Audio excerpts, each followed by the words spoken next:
Hey everyone, welcome to our channel. In today's tutorial, we'll dive into the powerful world of Adobe Suite to create compelling e-learning videos and captivating 2D animation animatics. This tutorial is divided into two exciting parts. In the first part, we'll create e-learning motion graphics. We'll start by using Adobe Illustrator and After Effects to craft a simple yet engaging motion graphic video. Our focus will be on e-learning, specifically using a number line to teach mathematical concepts. We'll guide you through the basics of Illustrator's pen tool and After Effects line animation tools like trim paths to bring your educational content to life. In the second part, we'll craft 2D animation, animatics. We'll break down a storyboard using Illustrator and transform it into a dynamic animatic for a 2D animated shot. This section is perfect for those looking to enhance their storytelling skills and understand the crucial steps of pre-production in animation.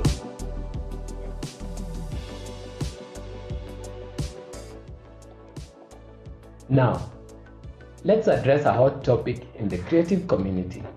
Is pirating Adobe products justified? We invite you to explore the opinions of industry experts like Louise Rossmann and Linus Tech Tips, who have delved into the pros and cons of software piracy. Check out their reviews and let us know your thoughts in the comments below. Stay tuned, grab your tools, and let's get started on creating something amazing. Make sure to like, subscribe, and hit the notification bell so you don't miss any of our upcoming tutorials. Thank you.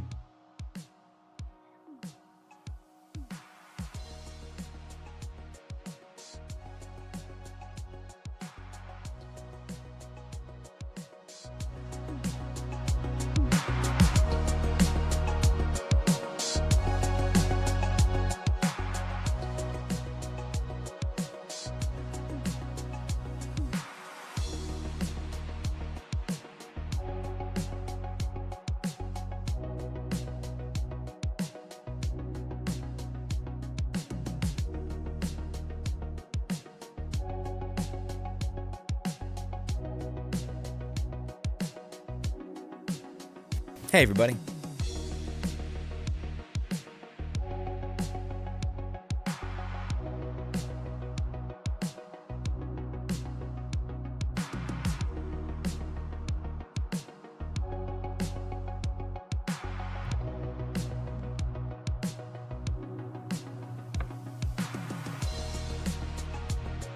First, we'll watch Louise Rossmann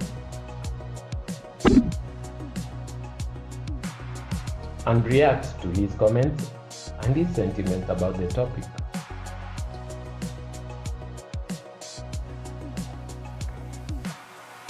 How's it going? I have a piece of news that's probably going to really piss off Paul at the store as a user of Adobe Creative Suite 2. He still does all of his touch-up and editing work in CS2.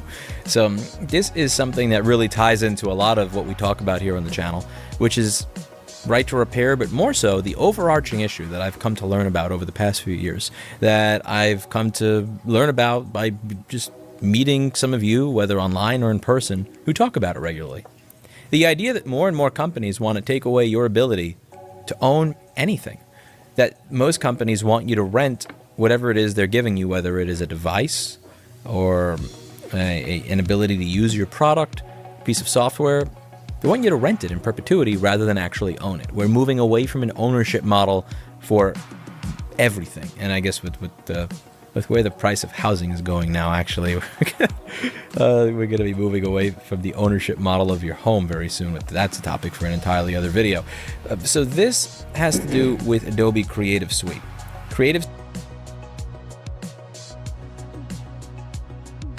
Okay, if I'll just jump right in the past few years, software has been changing from having physical software on a CD and owning it perpetually for the entirety of your lifetime. You will buy an Adobe product and you'll have it for the rest of your life, and it will always work in every computer provided you have the keys. As of now, in my own experience, having Adobe products is a hassle. You'll get a trial version, but once you uninstall your app, you'll also have to subscribe again. But then now, it's no longer a trial version. Your trial has expired even before the 14 days elapsed. In my experience, using Adobe Captivate, sometimes it works, sometimes it doesn't. Always crashing, and every time you need to be online to use it. You have to have an internet connection to use Adobe products. Illustrator, After Effects, Captivate, all combined. Now, this presents a problem if you don't always have a stable internet connection, or you don't necessarily use an internet connection if you're a student or you're using the apps for your own personal use at home. So let's hear Luis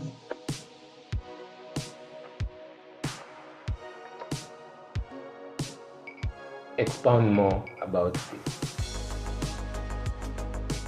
Suite 5, 5.5, and 6. If you've registered or purchased it, you can download it, you can use it, great. Creative Suite 2 through 4, you can no longer reinstall them even if you have the original installation disks. Even if you have the original installation disks, you cannot install it. The aging activation service for those apps had to be retired. So the idea is with a lot of software to prevent software piracy, rather than just have a code that you enter that's in the box and that's done, it connects to an activation server to make sure you're not pirating it. This is not a foolproof way of doing it. There are many websites out there filled with cracked software, and those are pieces of software that have an activation server, and it's fairly simple for people and release groups to get around it. This is actually an amazing argument in favor of piracy. If you pirated Adobe Creative Suite 4, you can still use it today. If you paid full sticker price for Adobe Creative Suite 4 and your machine dies and you reinstall the OS and you need to reinstall the program, you can take that program that you paid full price for and it won't work. A pirated version will work. The actual original doesn't. Do you think they're going to give you a voucher and say, hey, I know we screwed up the software that you already paid for. Here's a coupon that allows you to get CS5 for free. Of course not. Of course not. And I get it. I get what people are going to say. Louis, this is old software. If you're still using something released in 2008, then you deserve for it to not work anymore. And that's the problem. That's the problem. The problem isn't the corporate lobbyists. It isn't other companies doing horrible things. To some extent, it winds up being us. Because anytime something like this happens, why'd you spill something on it? Oh, why?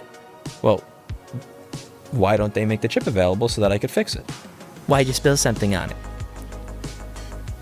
Well, I need my data, and this died. And it looks like I need to get access to this chip in order to fix my board to get my data, but they don't allow me to. Rather than come together and say, hey company, why don't you allow us to buy this $5 chip to fix this $3,000 project? We look at them and then go, why didn't you back up your data? Why didn't you get AppleCare? You should have paid for the car's extended warranty. Maybe your car's extended warranty would cover your MacBook repair. We always point the finger.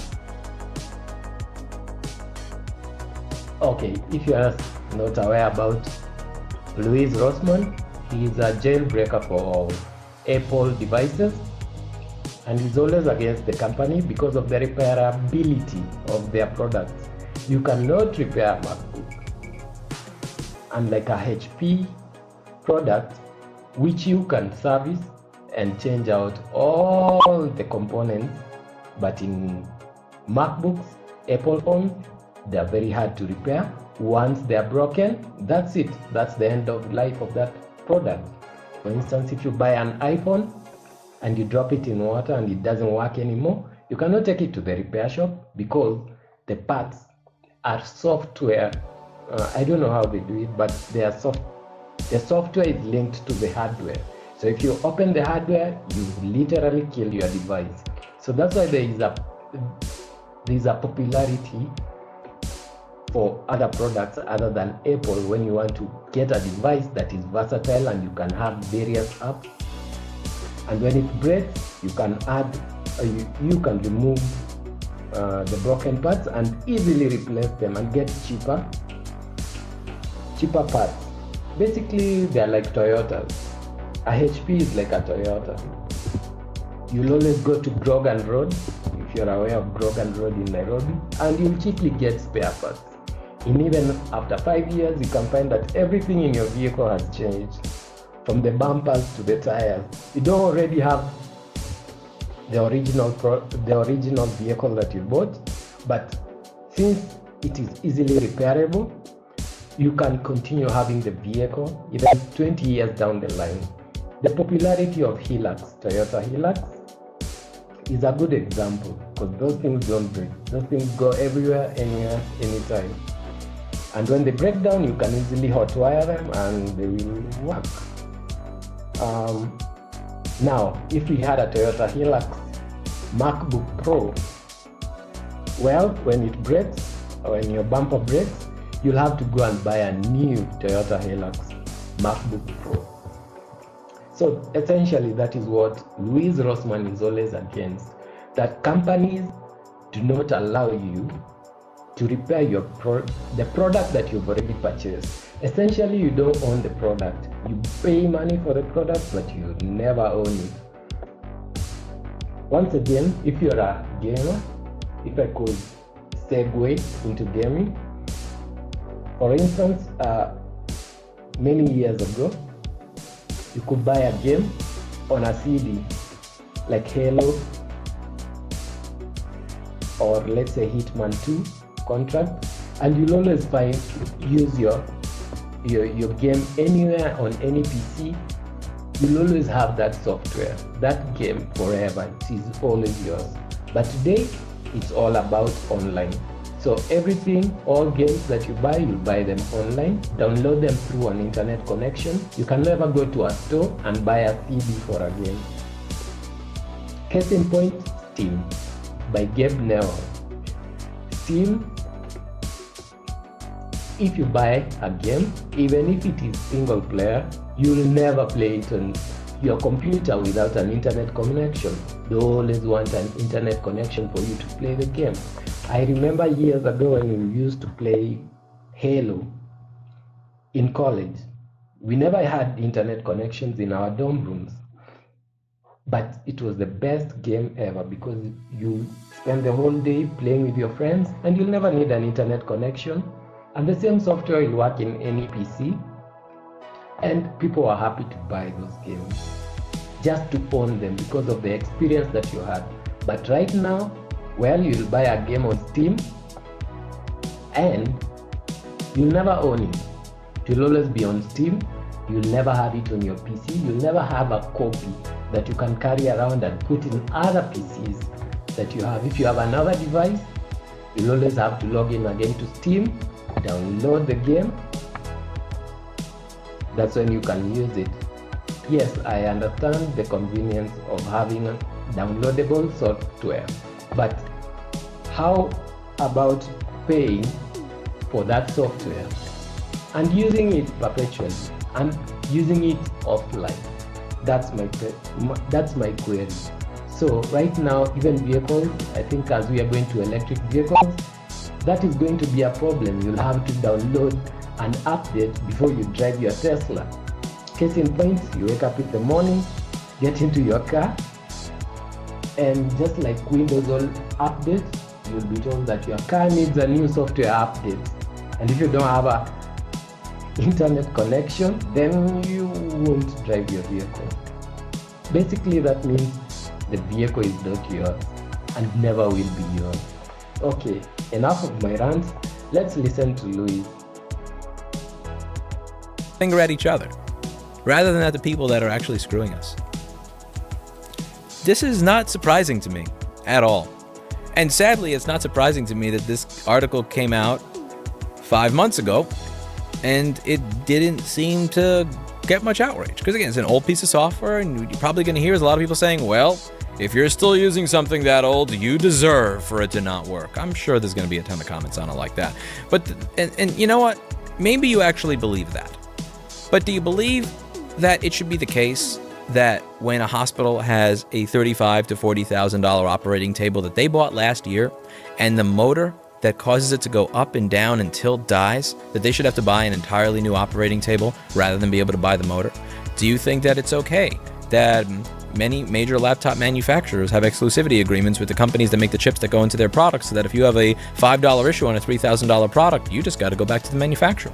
Do you think it's okay that more and more car manufacturers are trying to prevent you from being able to work on their car or service their cars, particularly now with electric vehicles? Even though electric vehicles are not more difficult to maintain, if anything, they should be easier to maintain because it's simpler.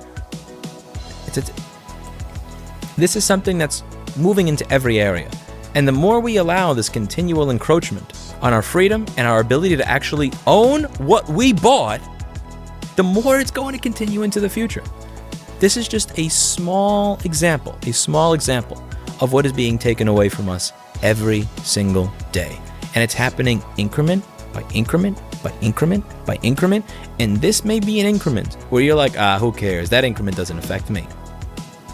It's not about this particular increment, and it's not about just people that are using 13-year-old software. It's about what it means going forward if we accept this in this instance right now. You may be okay with this increment, but are you okay with that one or that one or that one or that one or that one? Probably not. And when it affects you, maybe somebody who thinks that that issue doesn't matter will go, well, why didn't you just, I don't know, be a better farmer and farm the way you're supposed to? Then you wouldn't be bitching about John Deere in the dealership or whatever. It's ridiculous. I try to push back on it universally, evenly, even when it doesn't affect me. That's why I talk about it when it comes to software. That's why I talk about it when it comes to medical device repair, which has nothing to do with me. That's why I bring it up on this channel and show up to lobbying events and testify in front of legislatures, even when it has to do with farm equipment, which has nothing to do with me. Because the same underlying principle that when you buy something, you fucking own it, not the damn company that made it. And it's a principle that just keeps going away and away and away with each passing day, with each passing year. Let me know what you think in the comments down below. That's it for today. And as always, I hope you learned something.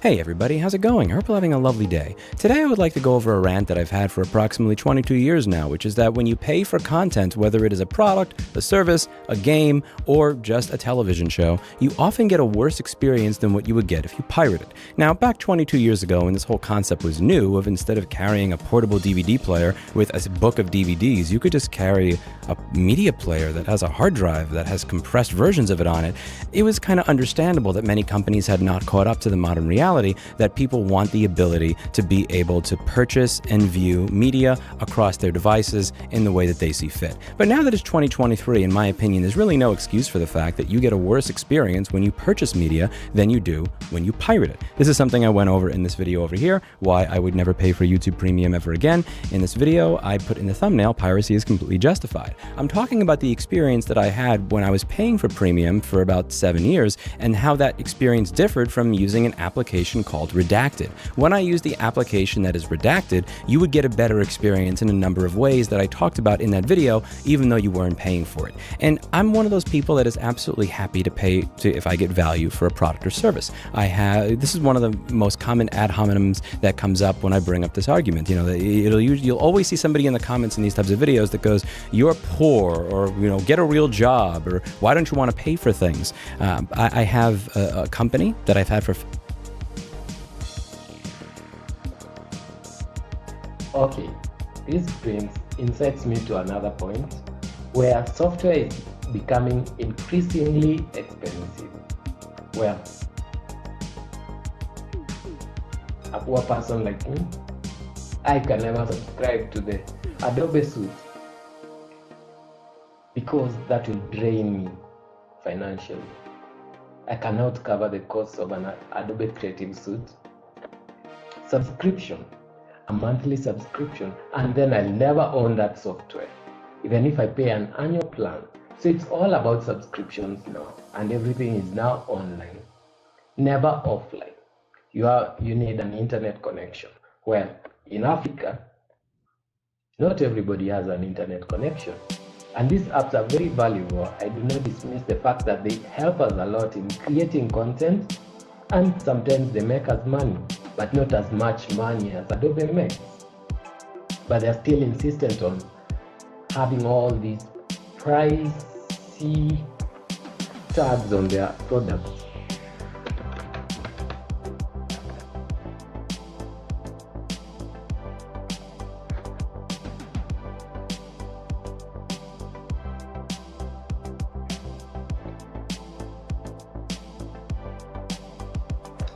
This page will just load up.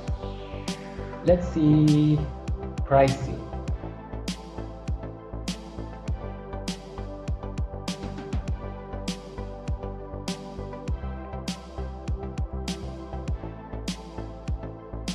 Well, for the Creative Cloud app, you're supposed to pay $66, $66.69 dollars per month. That equates to around 8,000 Kenyan shillings every month. And if you go for the individual ones, that's around 2,000 to 3,000 shillings for Illustrator per month. Adobe Premiere Pro, also around 3,000 shillings. So if you buy all this and it's per month, after 30 days you'll never need these products ever again. And maybe it's a product that you don't use every day. So it doesn't make sense when you pay a monthly subscription. If I'm given a perpetual license for the entirety of my use and maybe a small fee for updates, well, maybe that will be okay. And if I'm not bombarded every time and again to buy the product or to buy other add-ons by the Creative Cloud or to go online every time, well, maybe I will consider buying Adobe. But as for now, it's a no-no. I'll continue using trial versions until Adobe reaches out to me, if that is even possible. But a man can dream. Okay, back to Louis. 15 years that I'm the owner of, that I built from nothing. I have a full-time job, and I also have a YouTube channel with almost 2 million subscribers. I am making this video in a house that I bought and paid for. I have bought and paid for my vehicle. I've bought and paid for my home. I am responsible for supporting half a dozen people. I'm not going to get into like exacts of income. Needless to say, I'm a grown-ass man. That stuff does not apply to me. If there's a particular artist that I like and want to support and I want to see them live, I have no problem paying $250 for a ticket to that event to do so. If I see a YouTube video that I like and I watched it with an ad blocker on, I have no problem donating $10 or $20 if I felt that that content creator has brought me value. The criticism that comes up all the time when somebody brings up this reality is that you are broke, you are a pleb, and they try to shame you into believing that you should be okay paying money to get worse service. And for me, this argument falls flat. I am not rich, but I am not broke either, and I can afford to pay for content, products, services, and software, and I am more than happy to do so when I see that they provide me with value. So today I would like to go over what happened when I was, when my girlfriend decided that she wanted to watch a television show, and I decided that since I'm a grown-ass man and I'm 34 years old, that I'll stop to the internet. Might just be the person you're going to be having children and grandchildren with, but I digress. This is the reality of the modern experience. I paid you money because I wanted 4K, because you advertise 4K on your website. So then when I go to your website to view the video, you give me 720p. If I had pirated your material, I would have paid nothing for it, and I would have gotten 1080p. I am treated better pirating Netflix content than I actually would be treated paying for Netflix content. And the only way to get the same treatment on Netflix by paying as I would through piracy is to use a closed source application on a device that I cannot verify what information it is sending off, that has a microphone in it that connects to the internet. Now, I know somebody's gonna say, well, Louis, you could get 1080p with Netflix when you pay for it in your browser if you do your research and you install an extension, which you can do if you're using Chrome. There are extensions called Netflix 1080p and Netflix to make something work. I've had my repair company now for almost 15 years, and one of the reasons that we have as many good reviews as we do, many of them dating back to before I even registered this YouTube channel, is because I understand that my customers want to pay me for a product or a service, and they want to feel like I'm their partner. They don't want to feel like I am their adversary. If you want to try to fix your device yourself, I'm not going to hide that information from you or try and bullshit you and tell you that it's impossible. Rather, I'll come up with a complete guide that tells you here's exactly how to avoid paying me. If the manufacturer covers what it is you want to pay me for under warranty, I will not accept that business unless you explicitly understand that what it is you are trying to pay me for is something the manufacturer will do for free, and you're better off going there. As a result of the way that I conduct my business, my customers feel like I'm their partner, like I have their best interests in mind. They don't feel like they have to have their third eye open to figure out how it is I'm trying to screw them, nor do they feel like they have to download secret tools and install them to prevent me from screwing them. And that's an important part of the relationship. The moment that you pay extra money to get 4K, and then you realize you're actually getting 720p, and you have to Google and do research to figure out a way to trick the service into giving you 1080p, half the pixels that you're actually paying for, or a quarter depending on the math. At that point, that's an adversarial relationship. I don't want to pay people to enter adversarial relationships. I am more than happy, and most customers are more than happy to pay good money for products and services, but they want to feel like the creators of those products and services are their partners, not their adversaries. I will happily spend $250 to $300 to go with my girlfriend to the Austin Symphony Orchestra or the ballet. I will happily pay for art. I will pay for software, I will pay for hardware, I will pay for my employee services. But what I will never do out of principle is give you money to get a worse experience than what I could get for free because of artificial restrictions that you have put in place to screw with me or socially engineer the experience. That is unacceptable, and that should never be rewarded. The fact that I actually paid extra money for an HD plan and not only didn't get 4K, I couldn't even get 1080 fucking P out of you people. I got 720p with some bullshit 1 megabit per second looking garbage stream that has blocks in it that are bigger than the turds that Oreo lays after he eats a can of Reveal. Is just like... And you wonder why people pirate. You wonder why there is still such demand for this. 22 years later, if I want to pirate, I can view a great quality stream. I can view it on the platform or the operating system or the device of my choice. I can do so and see with open source software exactly what everything is doing. Or I can pay you to view it in a limited environment that is literally known for being hacked by the government so that they could listen to you. No, I am not connecting my television to the internet because you are a control freak, and I am not giving you money anymore. That is the point at which I canceled my Netflix account, and here is what I will promise. If the thing that I want to watch is only viewable via Netflix, it's not really worth it. And I'll be honest with you, 99% of mainstream entertainment at this point, it does nothing for me anymore. I don't know if it's because I've gotten older and my tastes have changed and I genuinely more enjoy podcasts, independent media, independent art, or if it's just gotten worse over the years. But when there's stuff like Writers Guild strikes and things like this, I don't even notice because I'm not involved in this community at all. I'm not saying that they should be able to compete with free by offering a better deal, because it's going to be almost impossible to offer a better deal than what you get for free. Even if what you got for free wasn't great, it was free, so it's hard to complain about it. But the people offering you something for free should not be able to offer you a better product, better quality, and better experience than what you get when you pay. If you are paying, all these things should be better.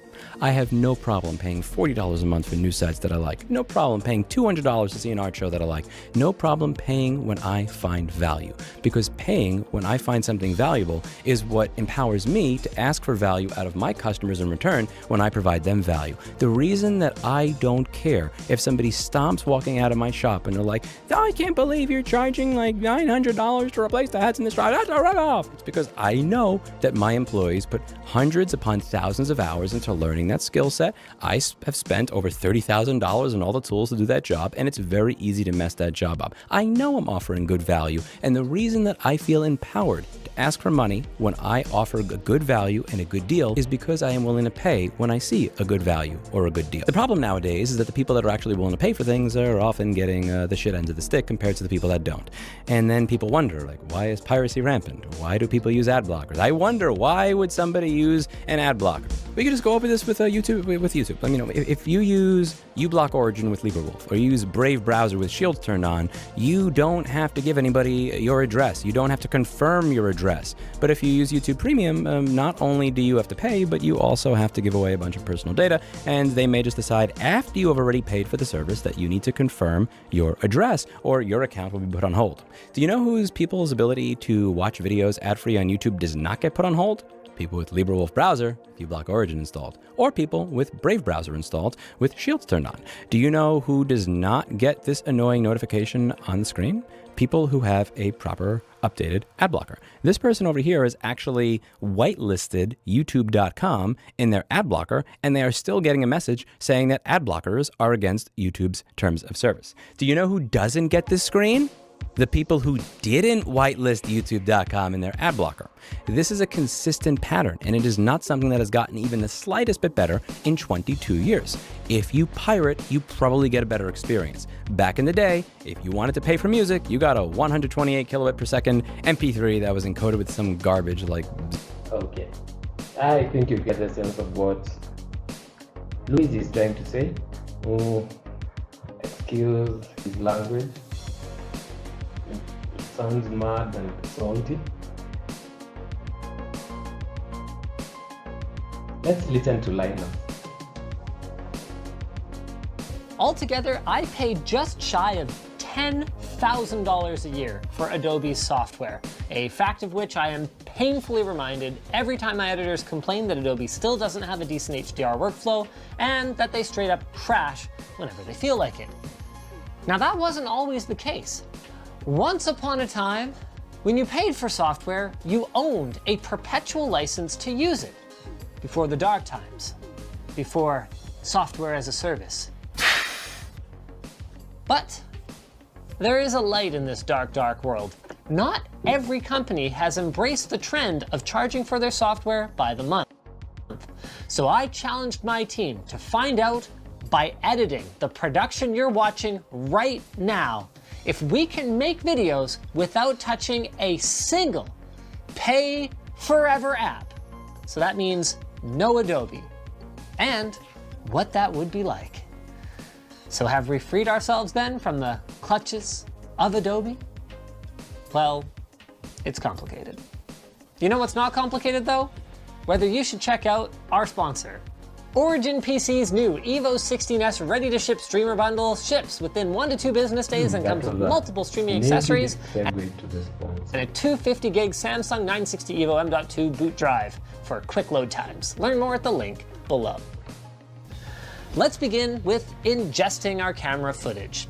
While Adobe does have Prelude for this, I don't think many people actually use it.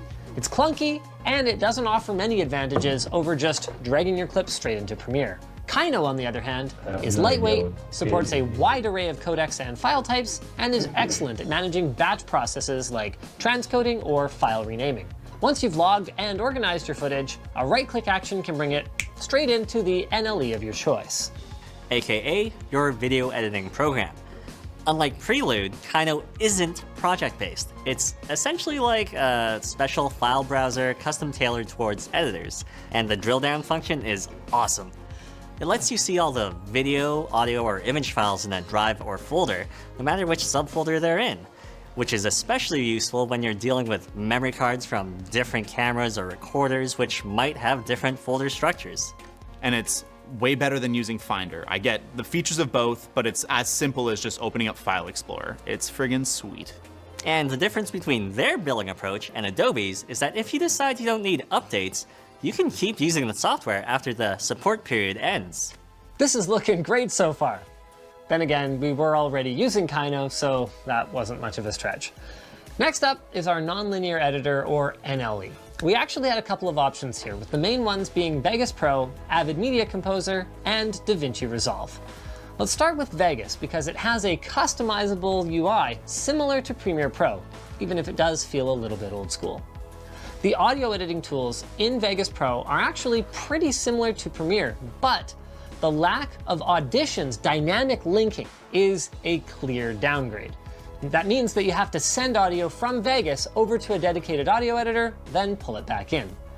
Then there's the limited functionality when it comes to working with multiple sequences within a single project, because well, you can't do that. Now, Vegas recently added the ability to work with nested sequences, but it's a janky solution involving having a separate project in your timeline.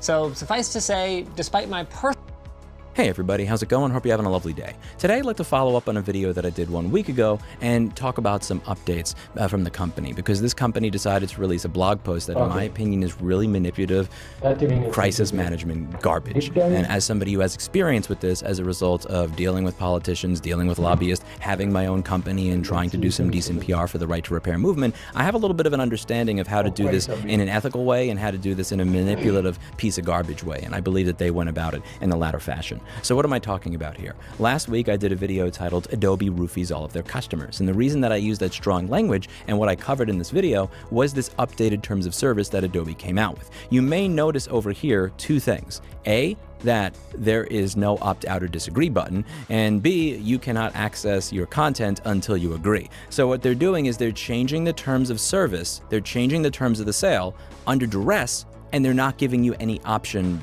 to say no, which is why I call this a rapist mentality. The reason that I use that verbiage is something I go over in this video over here, when Coalition for Safe and Secure Data, funded by General Motors, Ford, Toyota, Honda, and Nissan, spent $25 million trying to associate independent repair technicians and independent mechanics as being rapists who are going to sexually assault you, who are going to take your data and use it to stalk you. So I've tried to take that term that has been applied to us unfairly and slanderously, which these companies never faced any consequences for, and apply it to them. I've tried to take back some of that power of that word that was used on us by reflecting and mirroring it towards people who are actually stealing your data. AT&T has lobbied against Right to Repair, and they are the ones that have actually been selling user data and were only fined 0.02% of their net profit by our spineless garbage consumer protection agencies in the United States.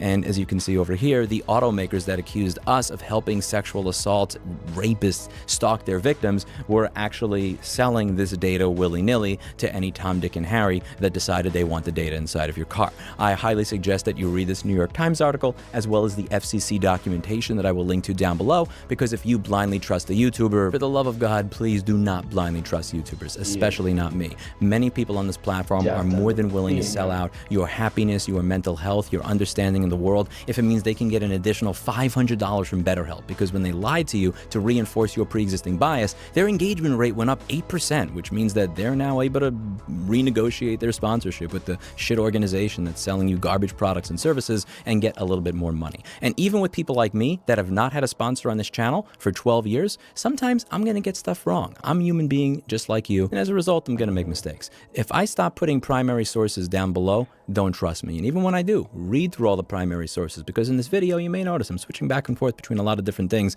and just kind of expecting that you're going to follow along. But I don't want you to get the idea that I expect you to trust me. I want you to apply the same standard to me that I'm asking you to apply to everybody else, even the people that are telling you what you want to hear. Always demand information, always demand primary sources, always demand proof. And if they can't provide it, stop listening to them, even if what they're saying supports the way that you see the world and your pre-existing biases. Let's revisit the part that aggravated people and also go over the crisis communications that Adobe did and why this crisis communications is manipulative garbage. So if we take a look over here, it says content means any text, info, communication, audio files, video files, electronic documents, images that you upload, import into, embed for use by, or create using the services and software, aka all of your shit. Not just what you create using the software, but also anything that you upload or import into it. So let's say that I've created a work of art and I consent for you to use it, but I do not consent for Adobe's machine learning algorithms to use it to make their stuff better and be able to learn off of it or make that art on their own. I have now apparently consented through you, because you consented to this terms and conditions under duress because they were holding you hostage if you wanted to get access to your software, because they are rapists that don't believe in having an opt-out or disagree button, because they are rapists that don't believe. I guess you can go and listen to Louis Rossmann whenever you have time. I'm sure you'll have your thoughts. Please comment below what you think about this egregious matter on software, especially pirating Adobe software, and how it's harder and harder to use software nowadays, or to own your own software that you already bought. So now we are going to dive into After Effects to try and create a motion graphic This is the script that we'll be using. I've already cut the audio using Clipchamp. So we are going to try and make this script into something dynamic, something engaging, something multimedia. We're going to use Illustrator to create the number line, and then we're going to export that number line to After Effects, where we'll use the trim paths and other animation tools to at least make it engaging. We'll also add audio. So thank you for watching. Thank you for sticking around. I'm going to fire up those apps. Not pirated though. Fingers crossed. Okay, so in this script, there is some text. Look at this number line. It starts from 0 and shows numbers up to 10. The numbers shown are integers from 0 to 10. You can represent the integer 5 by showing a movement of 5 steps to the right. Okay, so we will show a movement of 5 steps to the right. We'll begin with the number line image and try to create it into something like this. And then we'll go ahead and create the second video using this number line, and how we can represent the integer -4 on that same number line. Okay, so let's jump right into it.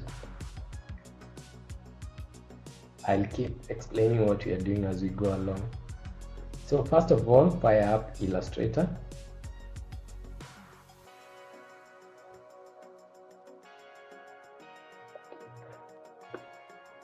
Go to Create New.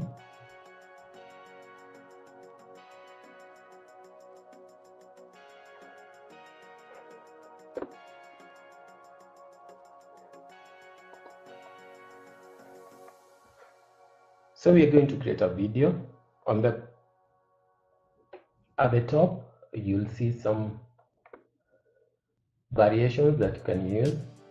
So I'll click on Film and Audio, and then I'll select HDV 1080. That gives us high quality and HD video. You can use 720 or 1080, but 1080 is the industry standard and the best quality. On your far right, you can edit the name to say number line video.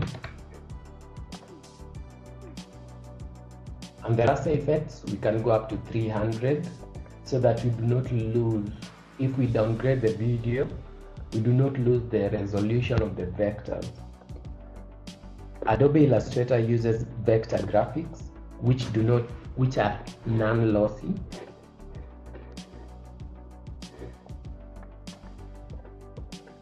I believe.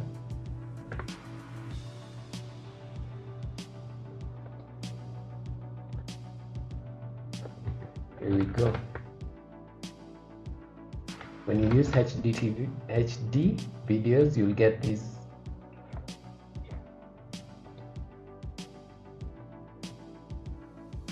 On your artboard video, you'll have these grids and rulers with guides, grids, rulers, which you can hide. And to have the background, you press Control Shift D.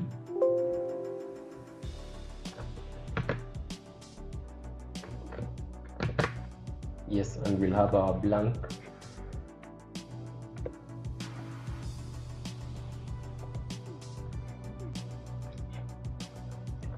canvas. At the top, you can use, there are very many different types of editing layouts. I prefer the Essentials Classic because it brings all the tools here on your far right. Your layers are here. So we are going to start with the first layer. First of all, I'm going to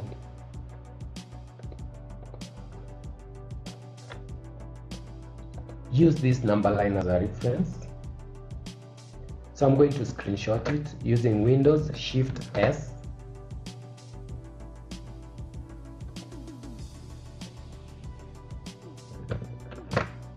Windows Shift S gives us the snip and sketch tool.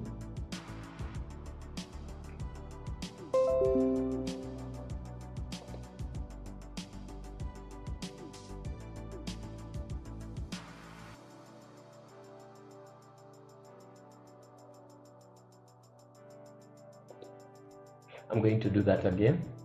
Windows Shift S. There we go. And go to Illustrator and simply Control V or paste.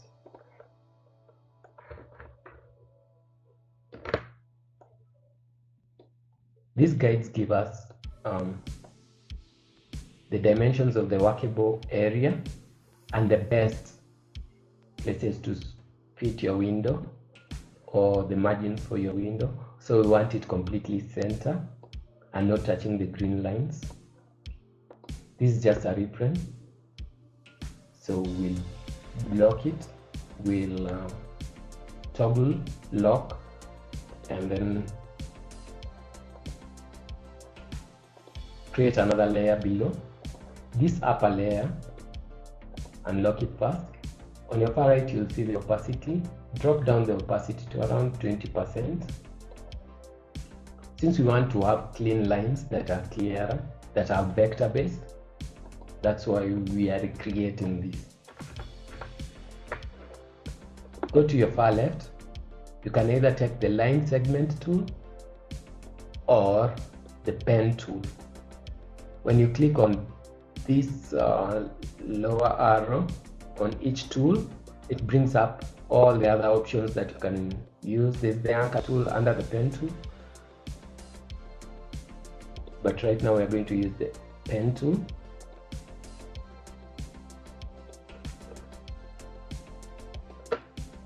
Okay, there is our line. At the top, properties for the line will appear,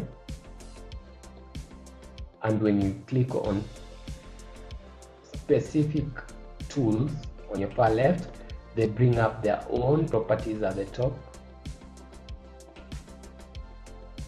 or on your far right.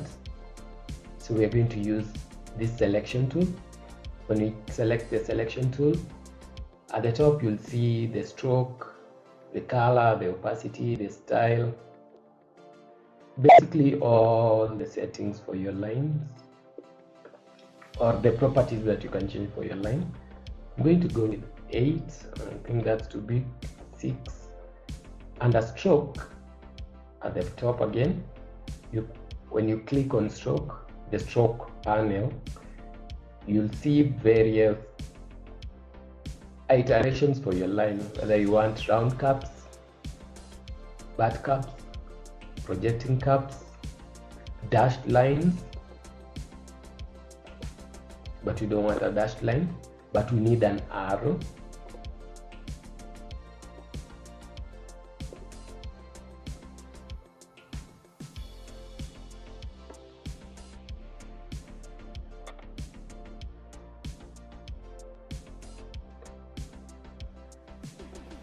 Arrow 11 works fine.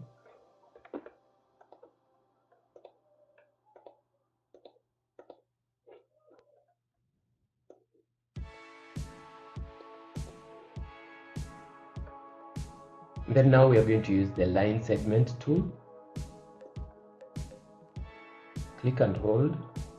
It will bring up the previous settings that you used for the previous line. Again, take the selection tool. Your selection tool helps you to drag around your objects on your workspace.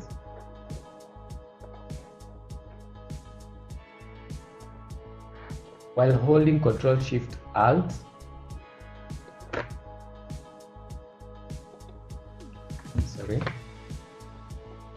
Ctrl-Shift,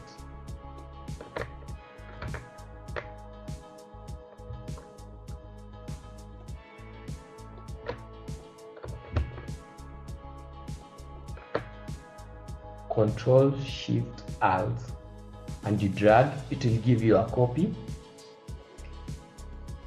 of the item that you dragged. And when you press Control D,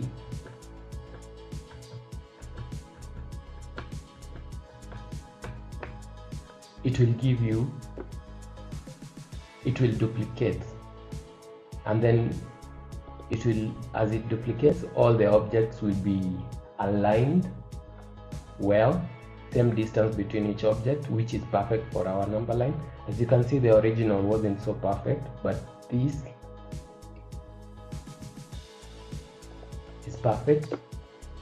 Next, we are going to add text. We go to the type tool, click on the type tool, and that will bring up the text options at the top and on your far right.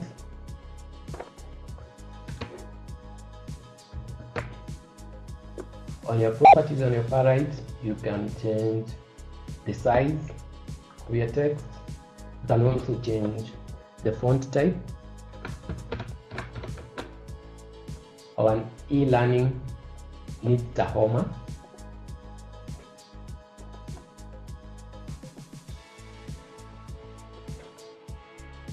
I can take this way higher to maybe 36.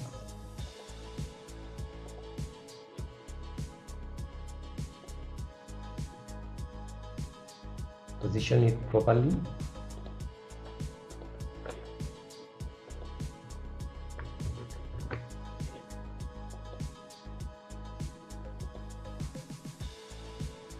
There are options for aligning. I want to align it so that if I duplicate this one,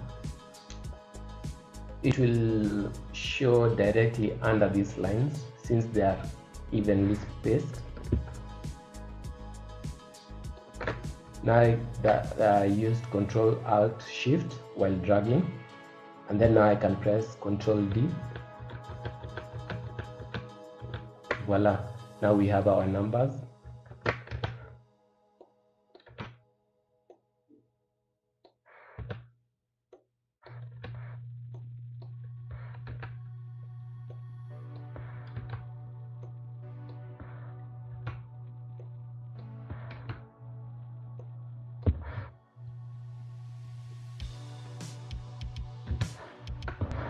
Okay, so our number line, I think I made a mistake.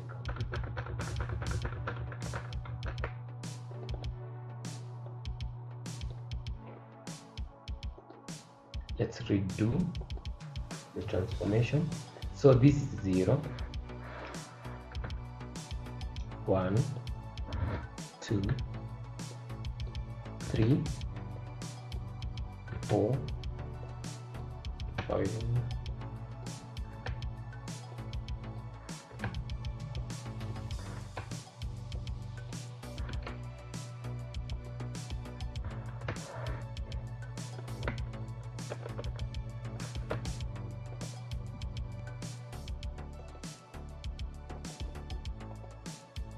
Okay, perfect.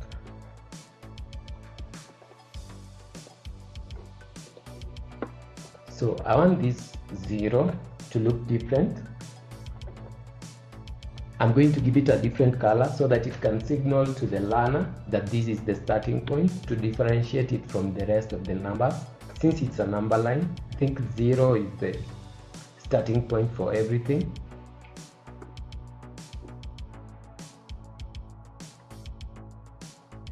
So to change the color, select each individually,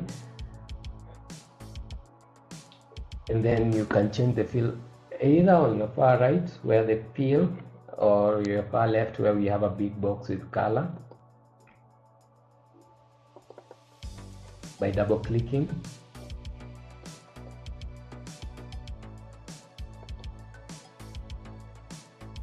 I think I'm going to use a darker green for it to be a bit,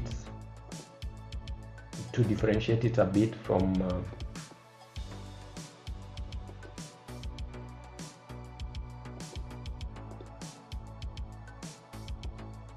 the rest.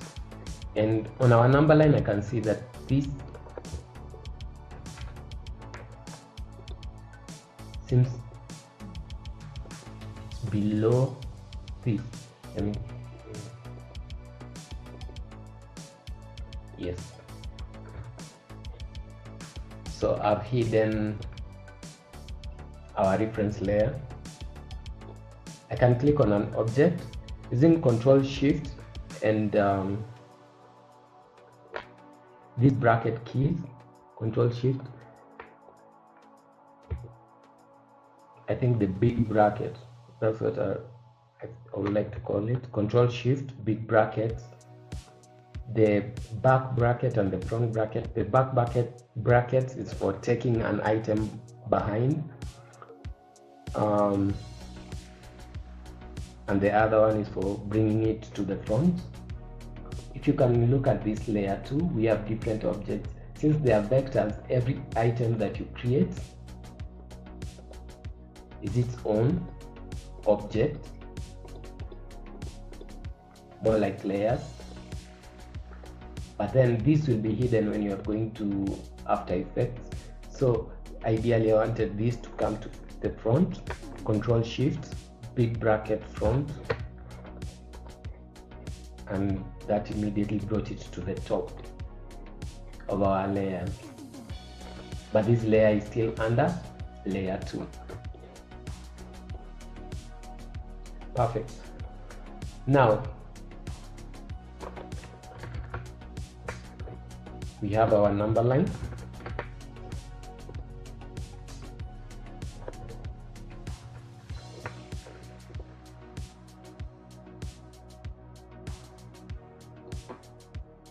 Okay, since After Effects also has its own, oh no,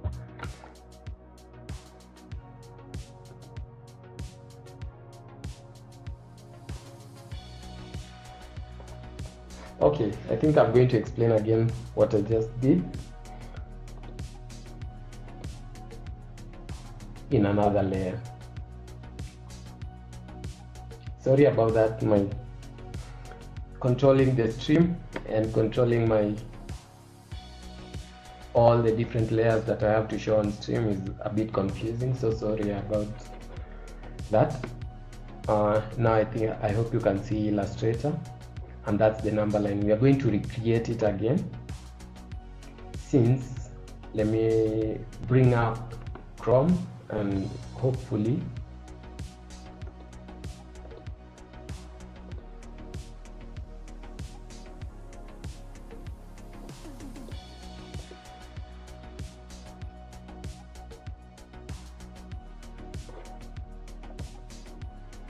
there we go. So to represent this, we'll create these red lines in After Effects, but in the meantime, let's do this other number line. Okay, since we did not see what we were doing in the previous one, let me make sure Chrome is off and Illustrator is on. I hope you can see Illustrator now.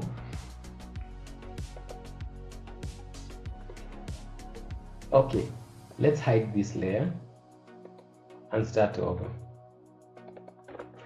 Let's rename our layer so that we do not forget. And this is number line 2. Okay, and for this number line 2, we're going to add another layer, a reference layer.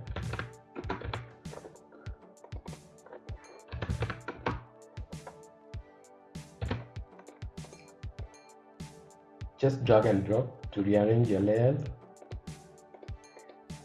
So reference number 2, we are going to snip and sketch and paste it in Illustrator.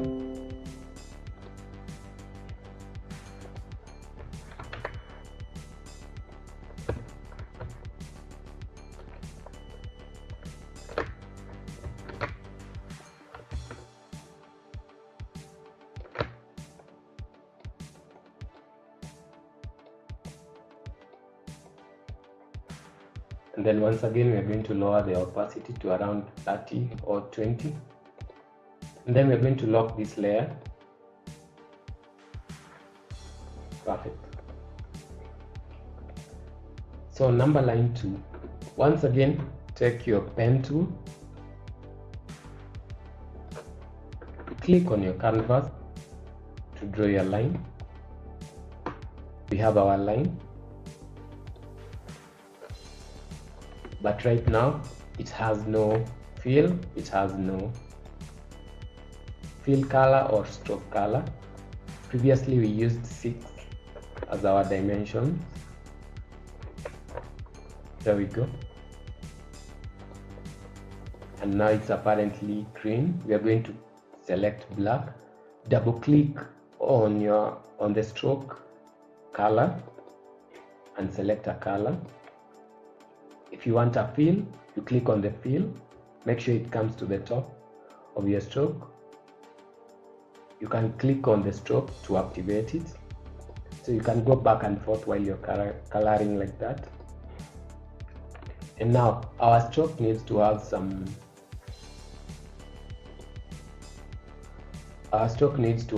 properties and some arrows. So we go to the top where we have properties for the stroke, or you can go to your far right and you can have various options. So we need arrowheads. Previously I used arrow 11, I believe, and we are going to use arrow 11 on both ends. Now we have our number line. We can also use the line segment tool to create lines rather than the pen tool. The pen tool offers versatility if you are drawing irregular shapes.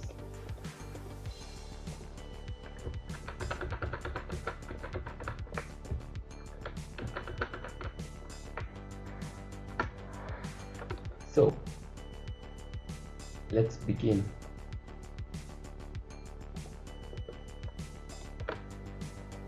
There we have our line.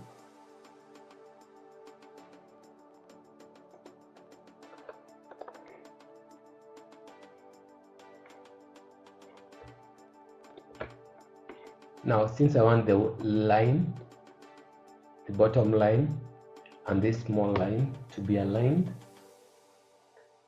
when I select both of them, I'll have alignment options at the top and on your far right. On your far right, we're going to, let's use this. I can say align to selection, key object, or align to artboard. I'm going to use key object, and the key object is the bottom line, the longer line.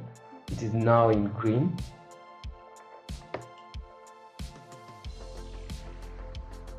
Okay, now they are aligned vertically to the center of this bottom line.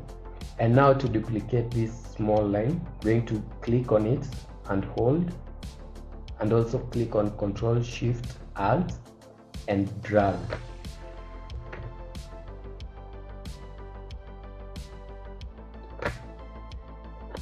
And that will duplicate our item, and then Control D to duplicate it.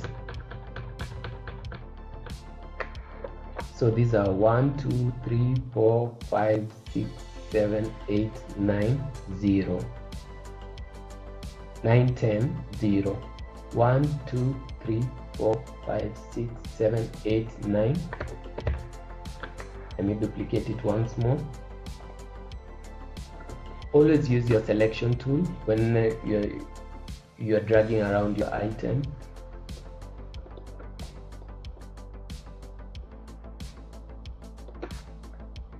Now we have our perfect number line.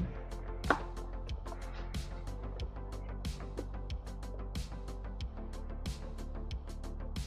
going to click on the tag tool or the text tool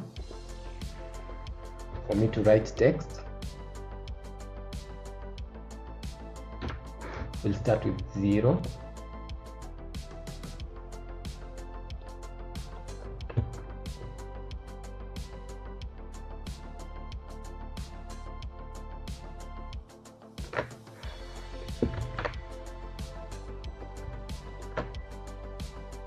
Align once more. We are going to align horizontally the two objects. Now the 0 and this small line, they are both aligned. You can drag the 0, holding Control Shift Alt, drag the 0,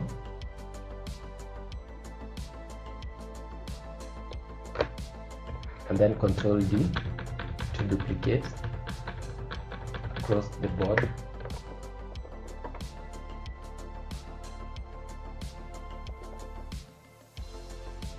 So this will be 10. I think I'm going to reduce the size of this text. Using the selection tool, drag and select all the numbers. Your text properties will appear. We're going to choose 24.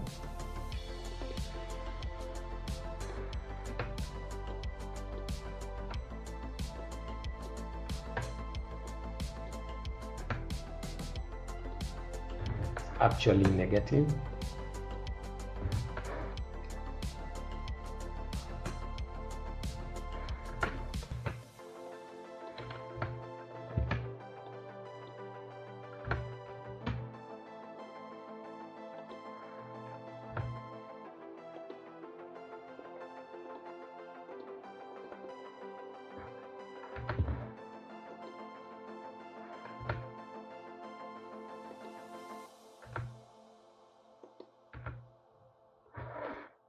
Okay, let's align once again. Using the small line as our guide. Align to key object. Then align horizontally. Align to key object. Align horizontally. Align to key object. Align horizontally.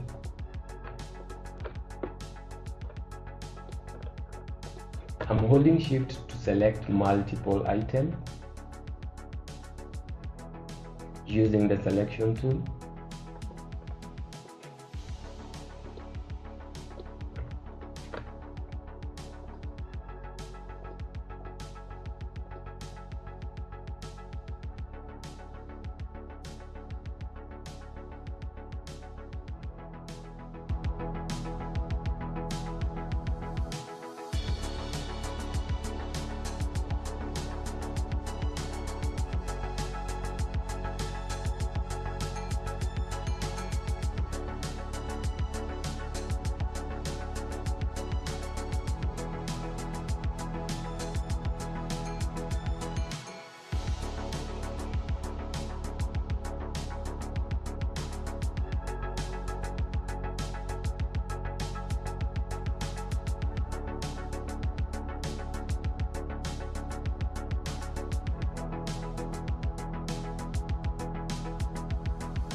At this point, I'm going to do some touch-ups for these lines.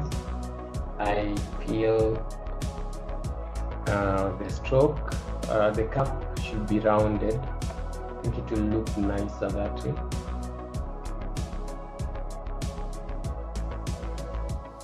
And the text, I don't know, maybe we can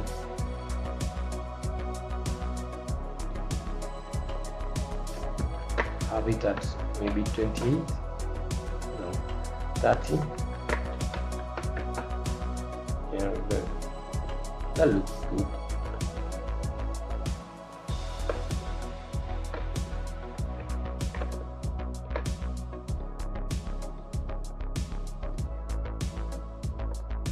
For the 0, since it's the starting point, I think I'll have it at around 35.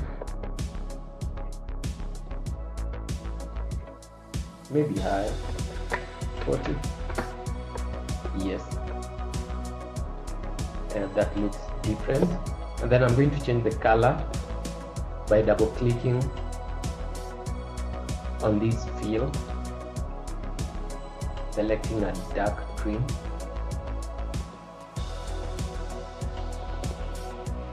Maybe a bit later. These two.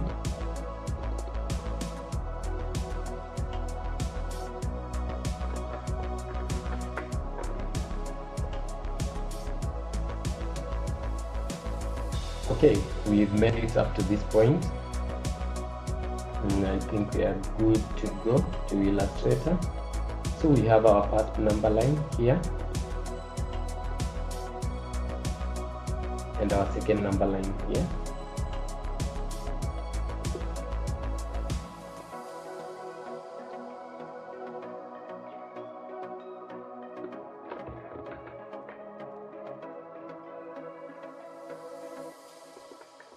So Control S, save your project.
Moving on swiftly, we are going to Illustrator.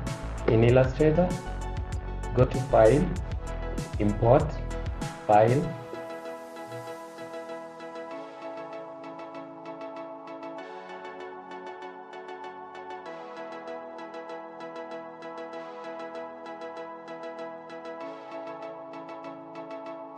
and we are going to import all the project files that we are going to use. We are going to import the Illustrator file and the audio file.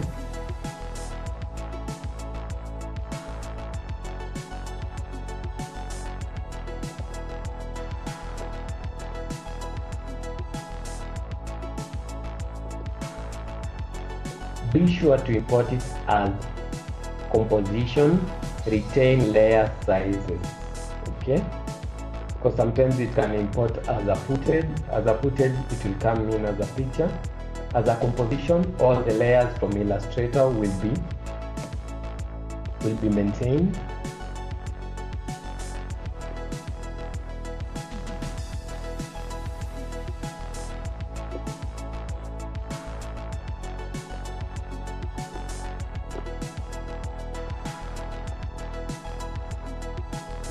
Okay, so if we double click, you can see that we have all our layers, the references, the number line. It came in as a composition. In After Effects, all your work lives in composition. So you go to new composition. That's how you start a new project. Remember, compositions cannot be copied and pasted, or sometimes when you duplicate and redo something on that file, you might never go back. The original file or the original composition will also be changed. So you go to composition, new composition. Let's name it number line video 1. Down here, you can, when the composition window pops up, you can choose various settings. Our width and our height is 1920 by 1080, which is 16 by 9, which is the best. Our frame rate 30 frames per second. That's just normal and it's okay. Resolution will be full. Start time code, this one is shown in frames. You can change in your preferences so that you can have seconds, because everything on your timeline happens in frames per second.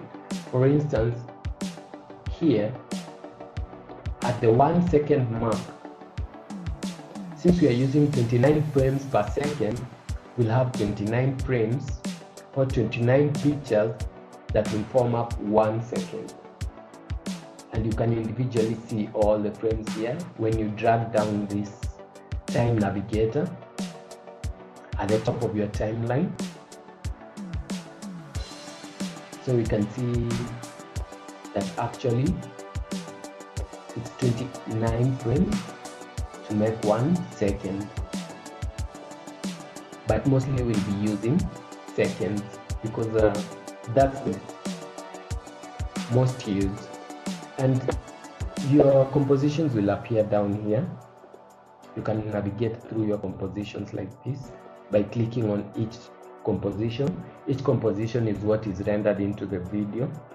So for number line video 1, we are going to use number line 1. So I'm going to copy number line 1, this layer. These are your layers. I hope you're still seeing what I'm seeing. Thank you. So here we'll take this number line,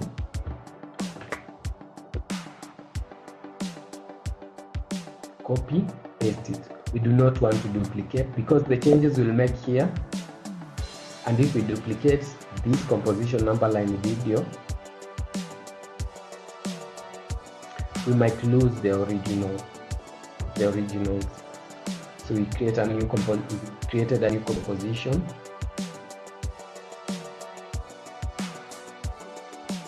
I can come down here to our timeline near the layers and paste it. There we go.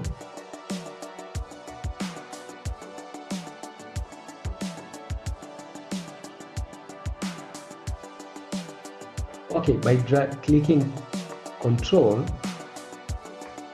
holding Control and right clicking on this timer and dragging, it will give you different options, whether you want frames, seconds, but for us we said we like seconds. Okay, so now we are going to add another layer. Go to your top bar, you'll see File, Edit, Composition layer. We're going to add a new solid white. Be sure to always add solids or backgrounds, because if it renders without a background, you'll always get a blank screen at an alpha channel. as your background, and we don't want that. So here is the number line that we created in Illustrator, and I'm now going to import the audio.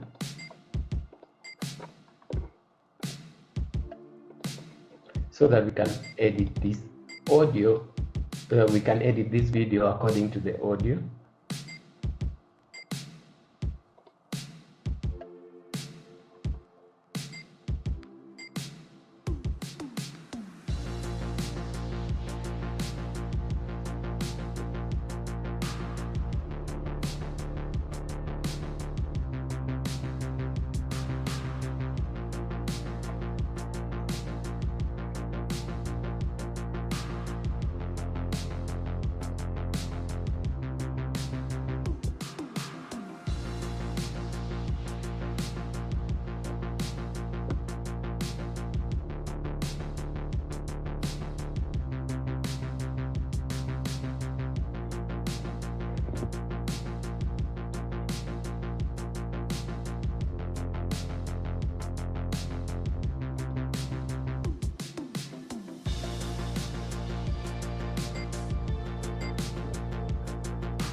Representing integers on a number line. In the previous grade,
Here I'm going to change my workspace.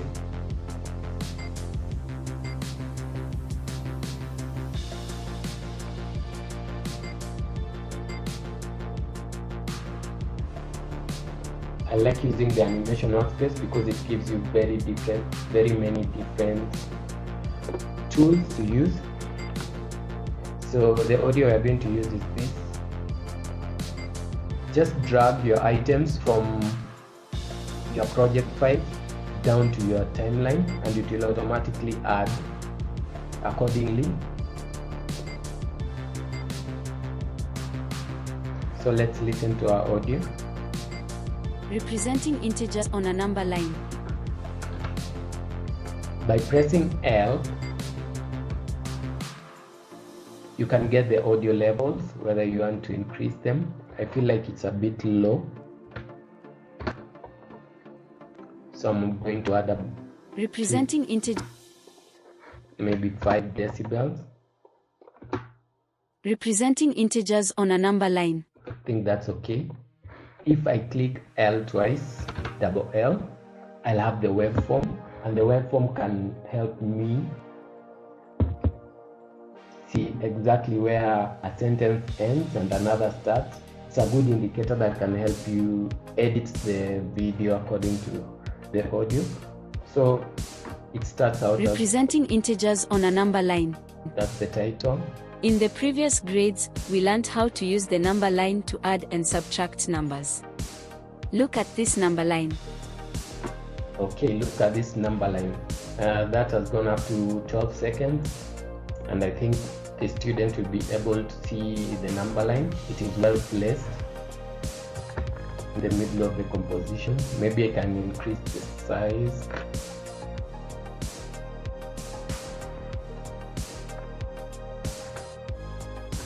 And you see it continuously rasterizing. When I zoom in, it tries to make it clearer.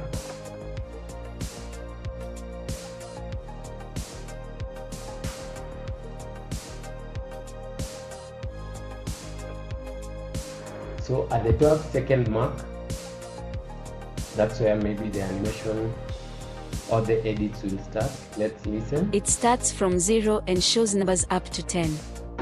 So it starts from 0 and shows numbers up to 10.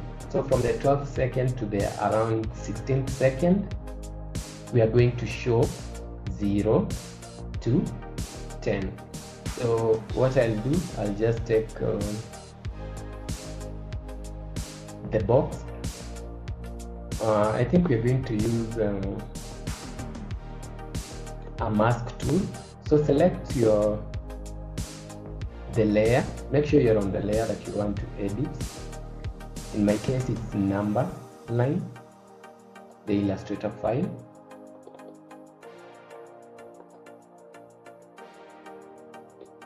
And to mask, you just take this polygon tool, the rectangle tool, or any tool that you want, and drag it over.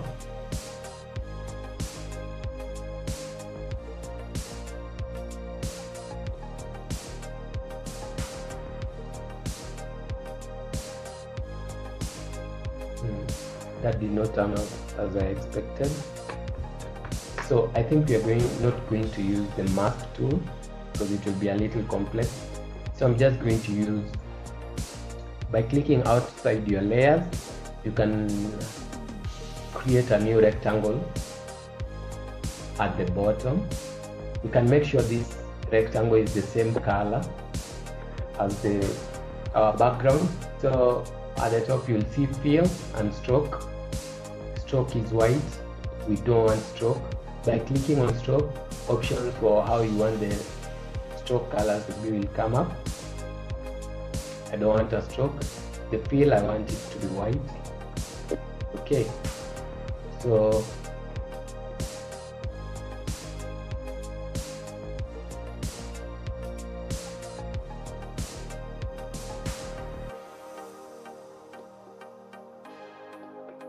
okay, so let's listen again.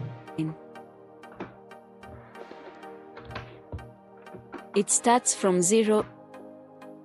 Look at this number line. That's a number It line. starts from 0 and shows numbers up to 10. Okay, so we need to animate this rectangle of this shape layer. Going down to rectangle, you can see the rectangle has paths. It has position, it has stroke, it has fill. So all these things can be animated. It starts from 0 and shows numbers up to 10. So let's show the numbers up to 10. So what we want the scale, I believe.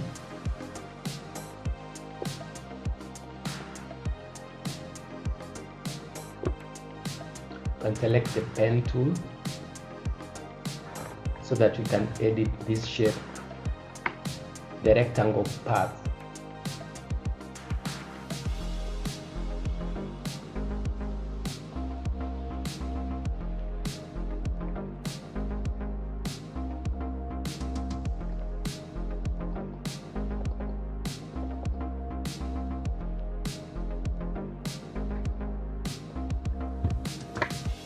Okay, let's just make it simple. We'll just edit the position. We'll make sure it moves until it shows all. No one will see this box of fill, this rectangle. So from the 12-second mark, we are going to animate the position.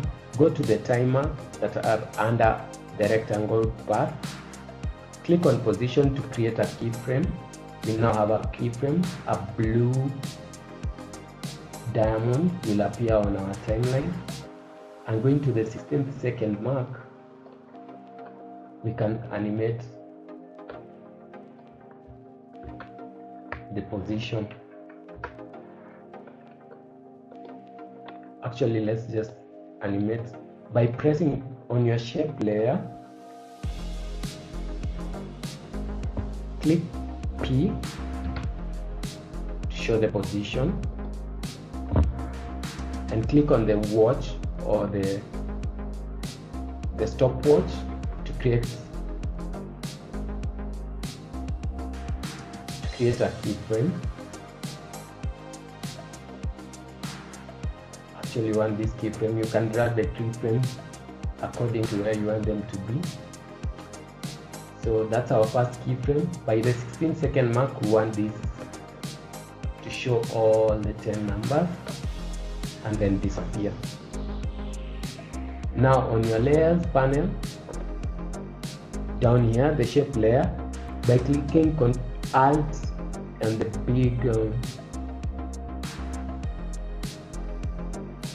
we can just go to the end to make it simple instead of shortcuts, and drag this layer to only appear up to the 16th second. So after the 16th second, it disappears. And now if you drag and select all the keyframes, you can press F9 to have easy ease. Look at this number line.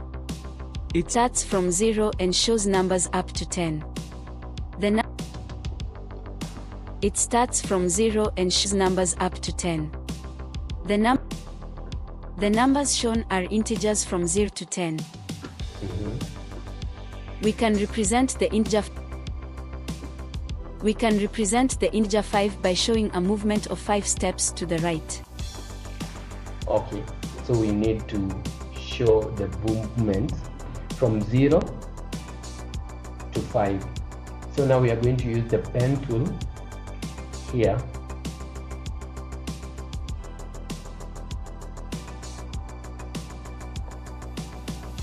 to show that. And shows numbers up to 10. The number. Okay. Excuse me.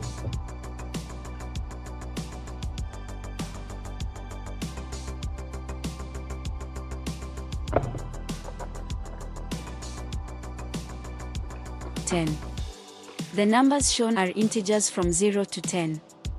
We can represent the integer 5 by showing a movement of 5 steps to the right. The movement from the integer 0 towards the right side shows. Okay, so we need to show 5.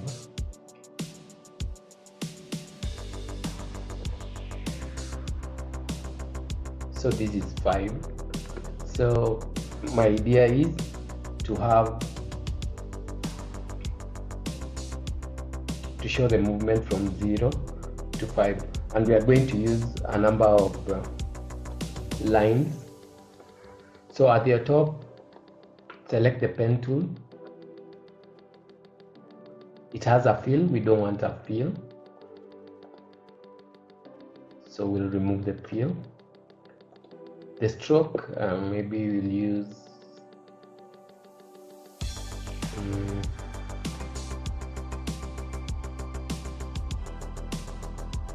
since we are going to use the red color for something else, show negative and positive, we're going to use a different color, maybe a deep blue.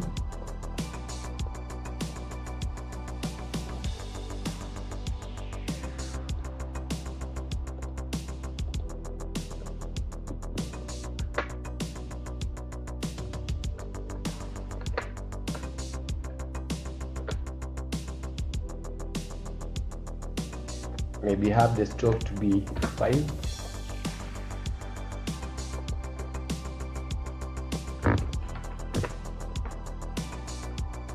Okay, let's now focus on our canvas.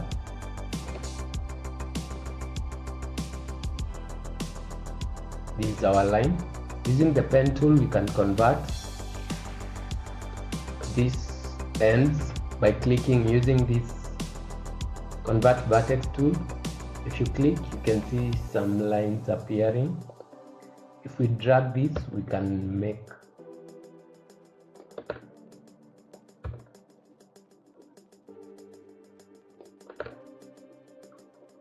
our line curved.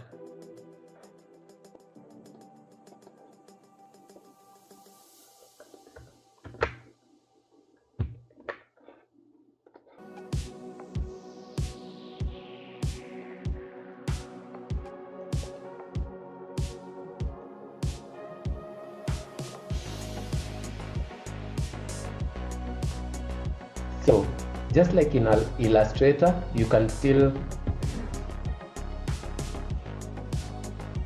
edit your line accordingly. And also, just like we did the layers, we only want this layer to appear when we are editing this end.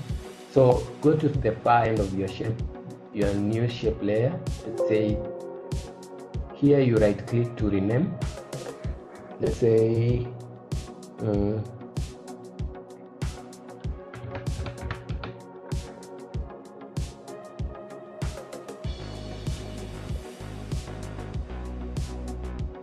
always name your layers.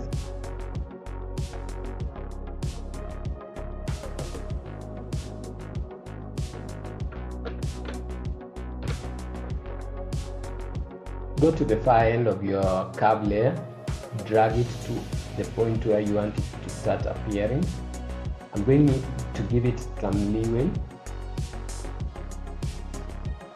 because the animation might be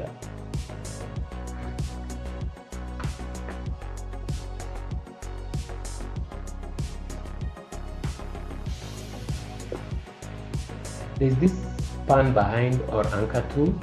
It helps you decide the center of rotation for your item. For us, this line, I want the center to be here.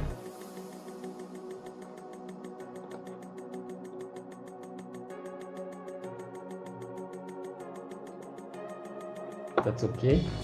Okay, now since we have a line, under the line you can see the content, this drop down. Now we want to have something for the path. You can see here, you can reverse the path direction. And also, under the stroke,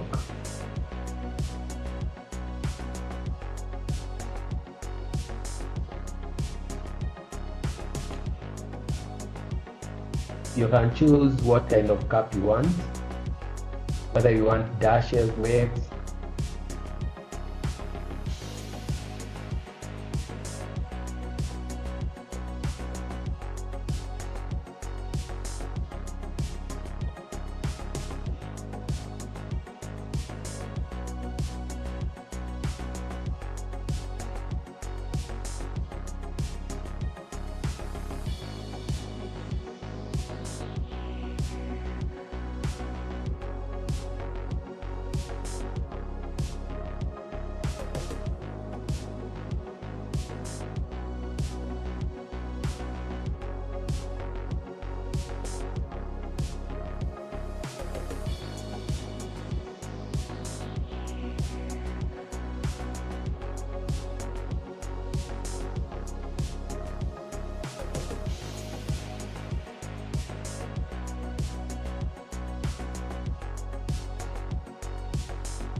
Okay, according to the material that we are using, this curve should have an arrow here at the end, so we're going to re-edit it. I'm going to take the pen tool again, go to that end, add that.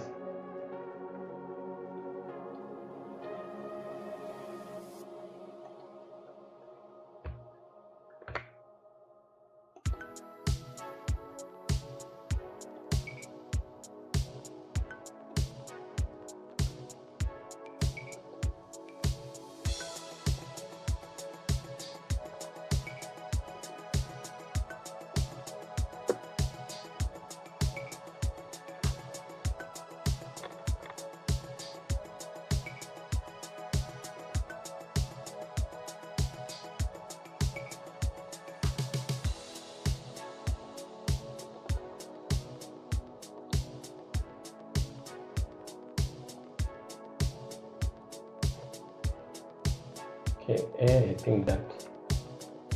Wait a minute.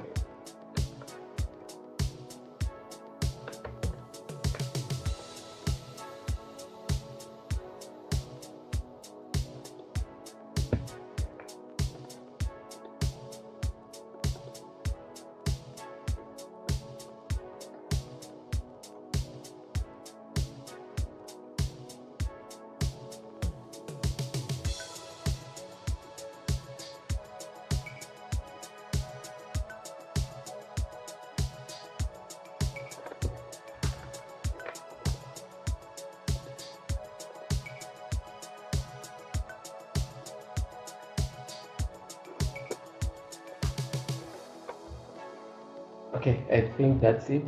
So we want it to show moving from 1 up to 5. Okay, so we're going to add a trim parts. To add a trim parts, there's this more like a play button under the curve. You can also find it up here at the top when you've selected your line. Trim parts always work on paths and not films. They work on the path. So we are going to add that. So I'm going to use this one, trim paths. There are very many animation tools that you can use here. I'm going to use trim paths.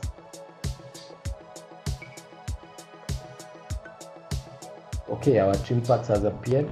It has a start and an end and an offset. If you take it to 0 here,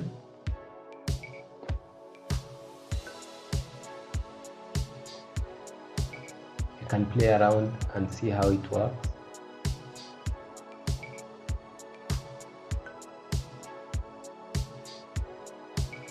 So at our 20-second mark, The numbers shown are integers from press space bar when you are on your timeline to play. The numbers shown are integers from 0 to 10. Correct. Let's replay it just to know where we are. It is hanging. Let's give it time. Don't touch. Look after effects. No hand.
Well, Adobe just crashed.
Okay, so I guess we lost everything that we were working on, but so far so good.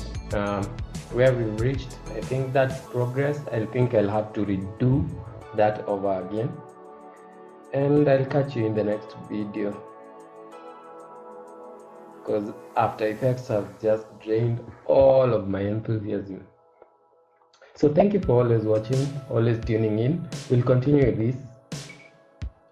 I hope you've learned something despite all the problems that we've gone along. If you have any comment, any suggestion, you can leave it down in the comments, and maybe we can always find solutions or workarounds to all these problems.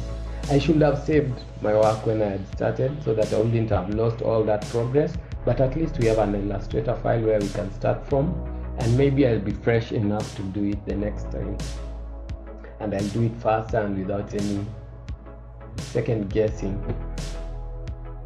Okay, thank you for watching. I'll see you in the next one. If today is your birthday, happy birthday. Have a very nice week ahead, and as always, thanks for watching.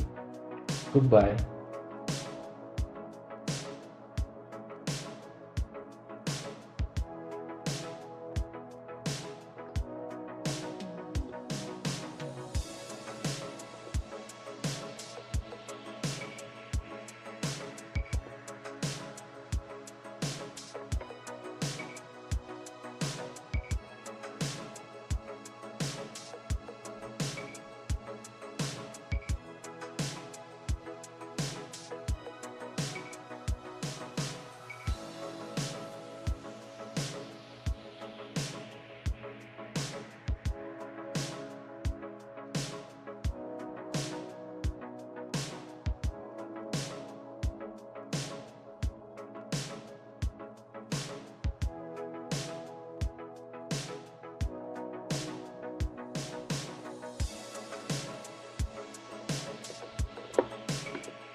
The audacity.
the Audacity.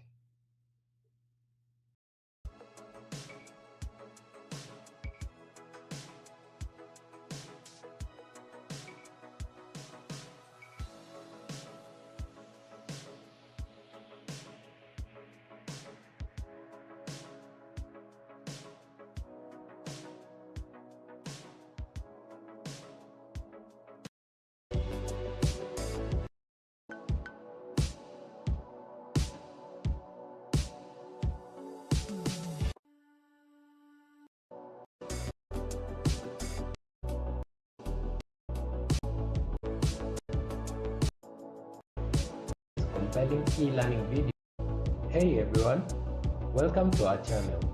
In today's tutorial, we dive into the powerful world of Adobe Suite to create compelling e-learning videos and captivating 2D animation animatics. This tutorial is divided into two exciting parts.